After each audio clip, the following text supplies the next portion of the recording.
सगळ्यात मोठा भार भगवान शंकराने उचललाय। सुरुवातीला जे विष निघालं ते भगवान शंकराने प्राशन केलं।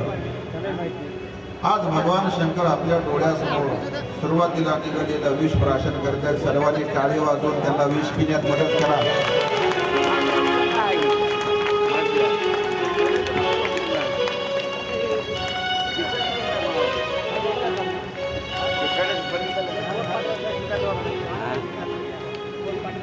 या सुंदर झाकीसाठी, या सर्व पात्रासाठी एकदा जोरदार मनापासून टाळी वाजवा। भगवान शंकराने विष प्राशन केलं। बाकीचे निघालेले रत्न सर्व देवता दैत्य वाटून घेत आहेत। अमृताचा कलश निघाला, दैत्य झपाटा मारून घेऊन जात आहेत। भगवान परमात्मा मोहिनीचं रूप धारण करून तो परत आणतायत आणि आपल्या सर्व देवतांना अमृत प्राशन करण्याकरता देत आहेत। सर्व देवतांनी ते अमृत प्राशन केलं। इंद्राला इंद्राची संपत्ती प्राप्त झाली। दैत्याने त्याच्यातला थोडासा भाग प्राप्त झाला। दैत्यही खुश होत आहेत आणि देवही खुश होत आहेत। सगळे खुश झाले, परंतु सर्वात मोठं दुःख मिळालं ते मात्र भगवान शंकर।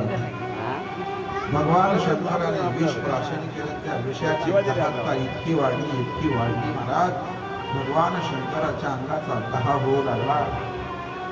काही केल्यानं तो दहा शांत होत नव्हता। गंगा धारण केली तरी तो दहा शांत होत नाही। चंद्र धारण केला तरी तो दहा शांत होत नाही। शेवटी राम नामाचा आश्रय घेतला।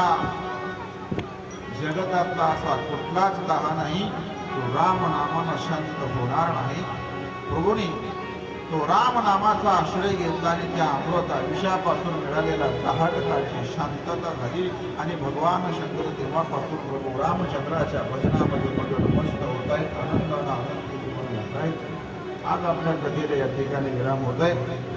आजच्या कथेमध्ये आपण सुंदर समुद्र मंथनाची झाकी पाहिलेली आहे.